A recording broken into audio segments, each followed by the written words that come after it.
Hello po, magandang hapon. So, nagpe-prepare naman po ako para sa pagsundo sa aking asawa. Ayan po. So, paalis na po ako dyan.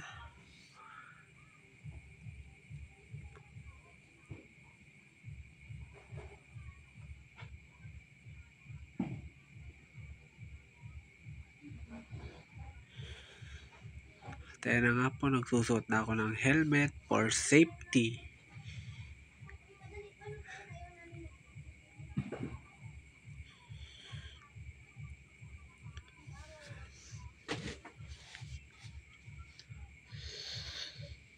Happy New Year po sa inyong lahat dyan. So, ayan po. Tuloy-tuloy po ang aking pagmamaneho. Ayan, medyo mabagal po tayo dyan kasi medyo malubak po ang daan at may pagka makitid po ang daan.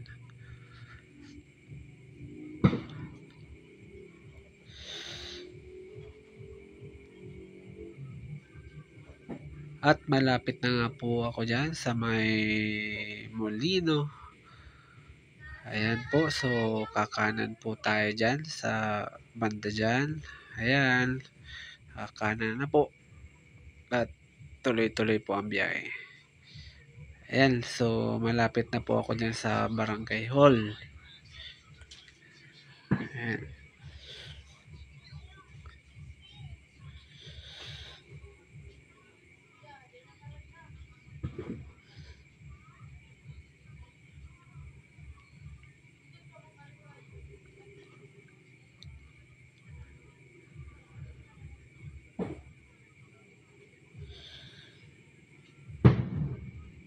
Ayan, malapit na nga po ako sa may tulay ng Awitan. So, nagdadahan-dahan po tayo dyan at hindi pa tapos yung ginagawang kalsada. Ayan po. So, kakanan po tayo dyan para hindi po tayo mapadaan doon sa unahan kasi ginawa niya butas-butas po ang kalsada. So, dito po tayo dadaan sa alternative way. Papunta pong provincial. Papunta rin pong Pandan, papuntang Gahunon ang way na yan.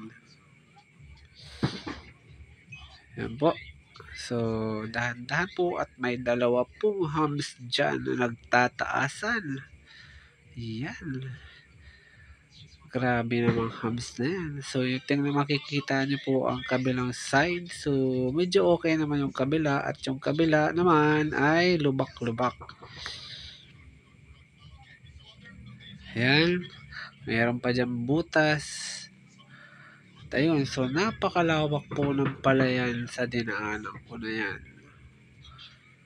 So, sa mga magsasaka po natin dyan, so tuloy nyo lang po ang inyong pagtatanim para po may bigas. Ang Pilipinas, sabi nga ng iba, ang bansang Pilipinas ay hindi nauubusan ng bigas. Yan po. Tuloy-tuloy lang po ang aking pagmamaneho dyan.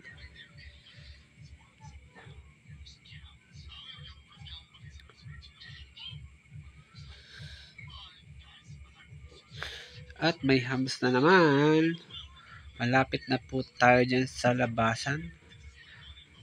Kakaliwa naman po tayo dyan sa may provincial po tayo dadaan.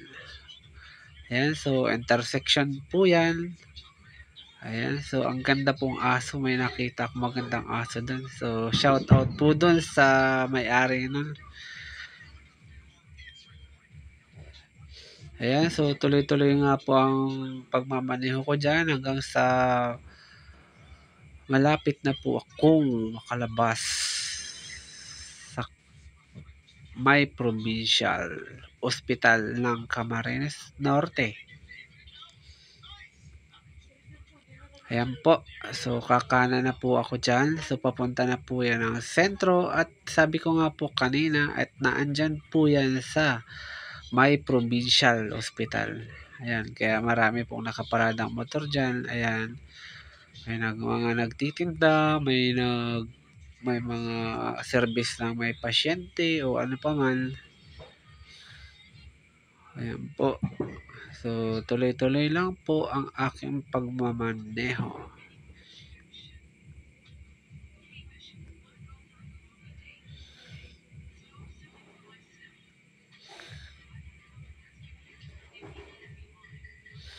At ayan po, nasa sentro na nga po ako niyan. So, malapit na naman po ako sa may intersection doon sa may traffic light. Ayun, kitang-kita na po ang traffic light dyan. At ayan, so pagkatawid ko nga po dyan ay dyan na po ako magpo-park sa banda sa ilalim ng elevated.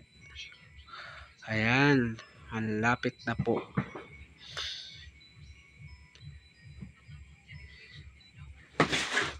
Ayan po, papasok na po ako dyan. Dito po ako magpo-park para iwas ticket sa ng mga enforcer.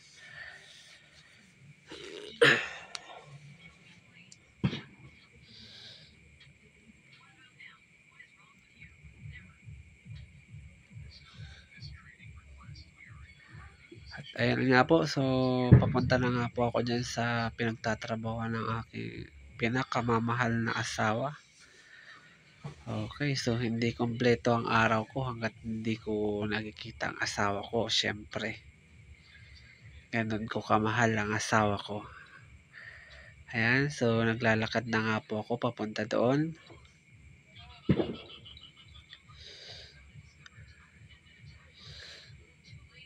Ayan po, so papunta na nga po. Malapit na ako dyan.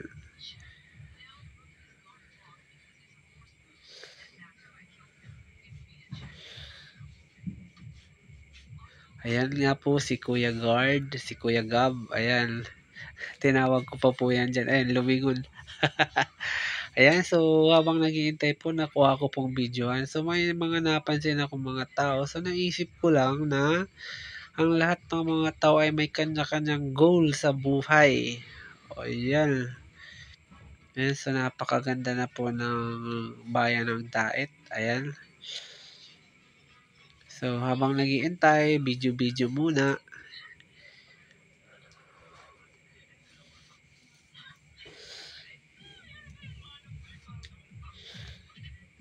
At ayan na nga po. So papalabas na po ang aking asawa dyan at mga katrabaho na. Ayan po. Nakalabas na nga po. Nagsasara. Ayan.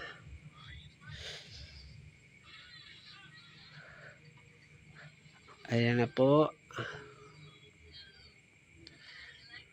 Video-video habang naghihintay sa pagsasara nila. Ayan, nag-video-video po nga po ako ulit.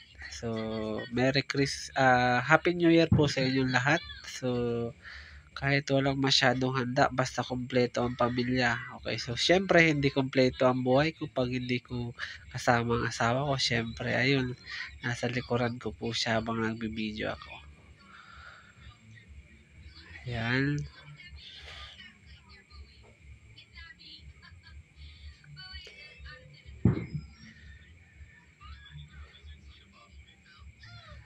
At ayan na nga po, nasa motor na nga po ako niyan. So, pauwi na po kami ng asawa ko na. Ayan.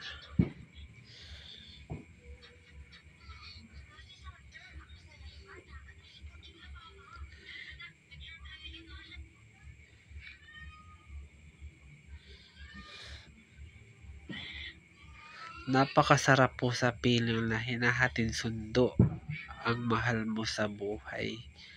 So, ayan po, sasakay na po siya. Ayan. Ayan, so paalis na nga po kami.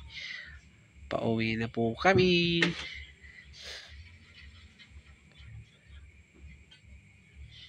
Ayan, so diretso po uwi kami dyan kasi wala naman na po kami bibilhin at namili na po kami kahapon ng mga prutas na dapat ihanda sa mga hapagkainan para daw po pampaswerte. Ayan.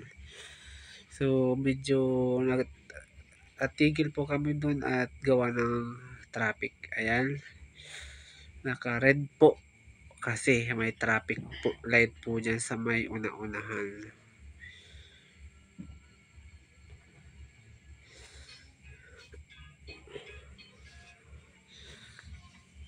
Ayan, so tuloy-tuloy na po at nakago na. Ayan, sa mga nagbabike dyan, shout out sa inyo, sa mga nakamotor, sa mga nakatricycle, shout out po sa inyo lahat. Happy New Year po.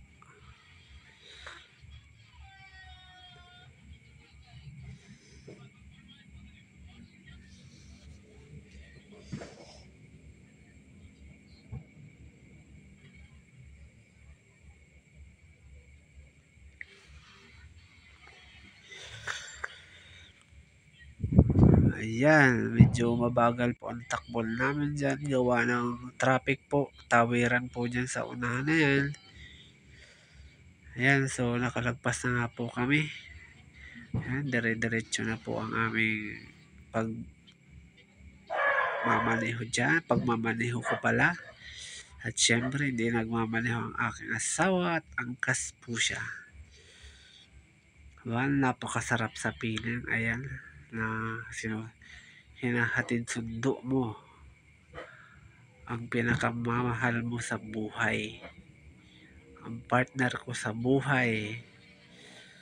Ayan, so nasa Bogasbas Road na nga po kami sa Borabod.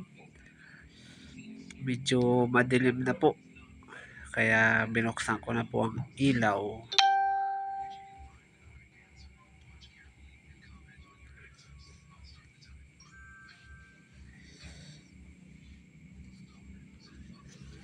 Ayan, so napakabilis po ng ibang mga motorista. Ako hindi pa ako nagpapabilis ng takbo at syempre para iwas disgrasya. Ayan, medyo magalaw lang po at papasok na nga po kami dito sa kantong ito. Papasok po yan ng Barangay Awitan, Camarines Norte, Dait Camarines Norte. Ayan po. Ayan. So, habang nagmamaneho po kami, ay nagkukwentuhan nga po kami ng asawa ko dyan.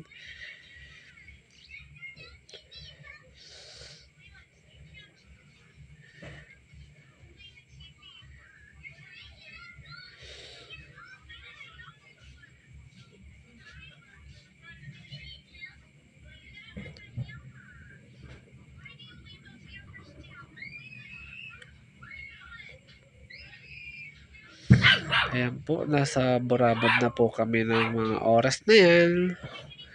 At meron nga po kami, agtigil nga po kami saglit dyan at gawa ng may kasalubong, one way lang po kasi.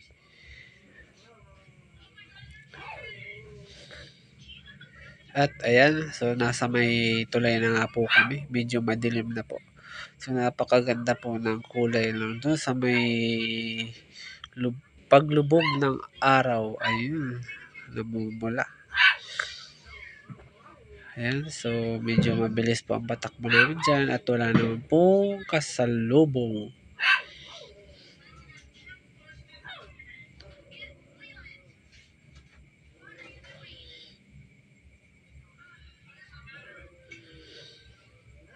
Ayan po, nasa Purok Ono na po kami. At andito na nga po kami sa may Molino. Kakaliwa po kami dyan. Ayan, sa medyo malubak ang daanan. Kaya medyo mabagal. So tuloy-tuloy lang po ang aking pagmamaneho dyan. So ayan, so napapansin nyo po ay medyo blurred na at medyo madilim na po kasi.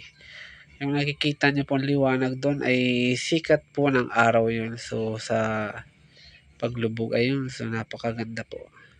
Ayan, malapit na po kami dito sa amin. Titigil na po ako dyan. So ayan, so pabababain ko po ang asawa ko dyan at maglalakad lang po. Pasok po kasi kami sa pathway. Ayun na po siya. Ayan.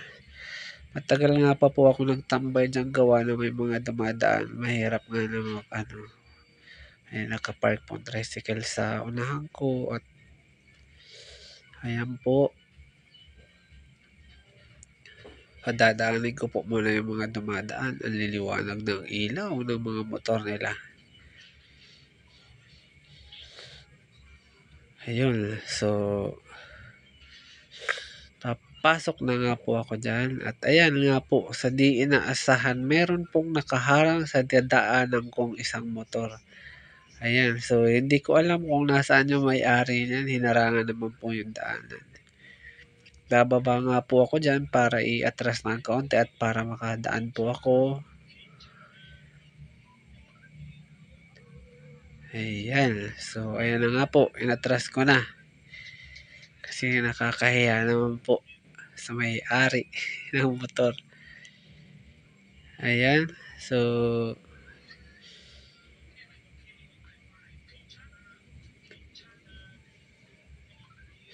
papasok na nga po ako, dahan-dahan po ang pagbaba ko dyan. Ayan, medyo makitin po ang daan. So, ayan, so pasensya na po kayo at tumama yung camera ko sa mga halaman. Ayan, maliit lang po kasi ang daanan, pathway, papasok. Ayan po, at naandito na nga po ako sa bahay. So, Happy New Year po ulit para sa inyo. So, ayan, nagsalubong po ang aking aso. Ayan, naabutan ko po ang pamangkin ko at ang anak ko na nagsiselfone. Ayan.